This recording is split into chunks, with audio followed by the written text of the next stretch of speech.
নমস্কার বন্ধুরা, আমার নতুন একটি ভিডিওতে আপনাদের প্রত্যেককে স্বাগত জানাই। আশা করি আপনারা প্রত্যেকে সুস্থ আছেন, আনন্দে আছেন আর অবশ্যই পজিটিভ আছেন। তাহলে চলতে থাকুন কিছুটা পথ আমার সাথে।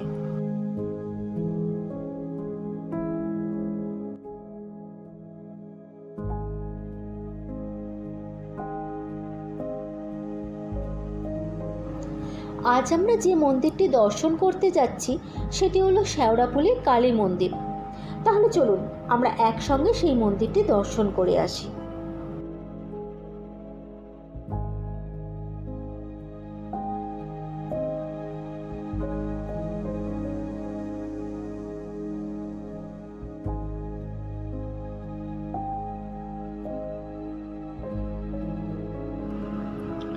হুগলি জেলার অন্তর্গত শেওড়াফুলির অন্যতম প্রধান দর্শনীয় স্থান হল নিস্তারিণী কালীবাড়ি। শেওড়াফুলি রেল স্টেশনের পূর্ব দিকে গঙ্গার ধারে শ্রী শ্রী নিস্তারিণী কালী মন্দির অবস্থিত। শেওড়াফুলির রাজবংশের রাজা হরিশ্চন্দ্র রায় তার প্রথম স্ত্রী সর্বমঙ্গলা দেবীর অপমৃত্যু হওয়ায় পণ্ডিতদের বিধান অনুসারে অপঘাতের মৃত্যুর হাত থেকে আত্মার শান্তির জন্য 1827 খ্রিস্টাব্দে তথা বাংলার 1243 সালে জ্যৈষ্ঠ মাসের শুক্লা পক্ষের পঞ্চম তিথিতে নিস্তারিণী কালী মন্দির নির্মাণ করেন। এখনকার শেওড়াফুলি তখনকার দিনে শেওড়াফুলি নামে পরিচিত ছিল। মন্দিরের দেওয়ালে দেখা যায় একটি সাদা শ্বেতপাথরের প্রতিষ্ঠা স্তবক আর একটি কালো রঙের প্রতিষ্ঠা স্তবক। নিস্তারিণী কালী দক্ষিণা কালীর পাশনময়ী মূর্তি শিবের ওপর দণ্ডায়মান। দেবী চতুর্ভুজা। দেবীর বাম দিকের উপর হাতে থাকে খড়গ ও নিচের হাতে নরমুণ্ড এবং দক্ষিণে দুই হাত দিয়ে বর ও অভয় দান করছেন। একটি বড় পদ্মের উপর দেবীকে স্থাপন করা হয়েছে। কোষ্ঠী পাথরের তৈরি দক্ষিণা কালী রূপ মন কাড়া। ত্রিনয়নী এলোকেশী। মন্দিরের দেবসেবা ও মন্দিরের পরিচালনা সম্পূর্ণ তত্ত্বাবধায়কে শেওড়াফুলির রাজ পরিবার। রাজা হরিশ্চন্দ্র রায় এই মন্দির স্থাপন করেছিলেন। এই মন্দির নির্মাণের পেছনে রয়েছে একটি গল্প। লোকমুখে শোনা যায় যে রাজা হরিশ্চন্দ্র পরম ধার্মিক, নিষ্ঠাবান ও দেবী কালিকার ভক্ত, কিন্তু তিনি একবার স্ত্রী হত্যার দায়ে জড়িয়ে যায়। একদা রাজা কোনো এক অজ্ঞাত কারণে নিরুদ্দেশ হয়ে যান। পথে ঘুরতে ঘুরতে রাজা আশ্রয় নেন গভীর জঙ্গলে এক বৃক্ষতলে। ক্রমে ঘনিয়ে এলো রাত। ক্লান্ত রাজা ঘুমিয়ে পড়লেন।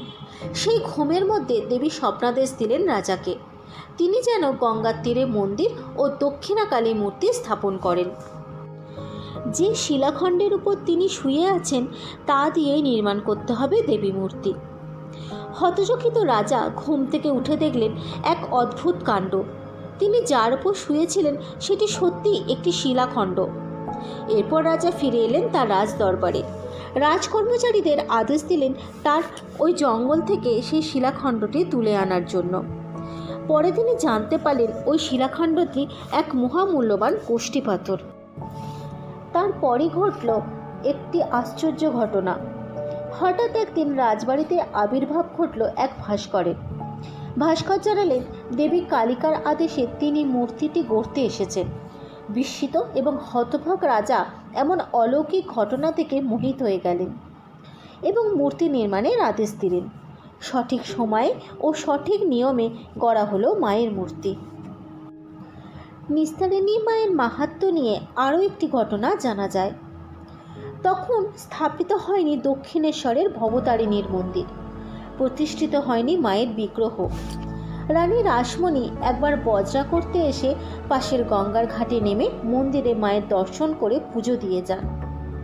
শেওড়াফুলির রাজবংশের আদি নিবাস ছিল বর্ধমান জেলার অন্তর্গত পাটুলি নারায়ণপুর। সেখানে রাজবংশের প্রাচীন কয়েকটি মন্দির ভেঙে গেলে সেই সব বিগ্রহগুলি এই মন্দিরের দুটি ঘরে এনে রাখা হয়।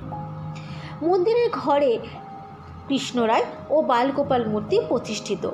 এই বিগ্রহগুলি আনা হয়েছিল পাটুলি থেকে। মন্দিরের আরেকটি ঘরে প্রতিষ্ঠিত হয়েছে মহিষমর্দিনী দশভুজা। কোষ্ঠী পাথরের বহু প্রাচীন এই মূর্তিটি। এই বিগ্রহগুলি আনা হয়েছিল পাটুলি থেকে। মা মহিষমর্দিনী দশভুজার ঘর থেকে কিছুটা এগোলে শ্বেতপাথরের শিবলিঙ্গের মন্দির দর্শন করা যায়। এই বিগ্রহগুলি নিত্য পুজোর ব্যবস্থা করা আছে। এবং প্রতি অমাবস্যায় মায়ের বিশেষ পূজা করা হয়ে থাকে। বলিও সেদিন হয়ে থাকে। কালী পুজোর অমাবস্যার রাতে মন্দিরে খুব বড় করে পূজা অনুষ্ঠান হয় এবং বলা বাহুল্য যে ওই দিন মন্দিরে খুব ভিড় হয়ে থাকে। মন্দির প্রাঙ্গণে রয়েছে একাধিক নিত্য প্রয়োজনীয় জিনিসের দোকান এবং পুজো সামগ্রিকের দোকান, রয়েছে খাবারের দোকান। শেওড়াফুলির এই দেবী খুবই জাগ্রত। মানুষের বিশ্বাস নিস্তারিণী দেবীকে আরাধনা করলে বিপদ থেকে নিস্তার পেয়ে সুখ, সাফল্য ও শান্তি লাভ করা যায়। তাই শুধু স্থানীয় বাসিন্দা নয়, দূর দূরান্ত থেকে ভক্তরা এসে মাকে দর্শন ও পুজো দিয়ে যান। এই মন্দিরে প্রতিদিন মাকে লুচি ভোগ দেওয়া হয়, অন্নভোগ দেওয়া হয় না। সকাল 5:30টার সময় মন্দির খোলা হয় এবং 2টোর সময় মন্দির বন্ধ হয়ে যায়। আবার বিকালবেলা মন্দির খোলা হয়, বন্ধ হয় রাত 9টার সময়। জগতের দুর্গতি যিনি নিস্তার করেন তিনি হলেন মা নিস্তারিণী।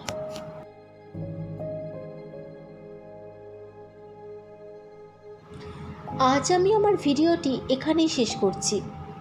আশা করি এই ভিডিওটি আপনাদের সকলের মন ছুঁয়ে গেছে। তাহলে দেখা হচ্ছে আপনাদের সঙ্গে আবার পরের একটি নতুন ভিডিওর সাথে। ধন্যবাদ।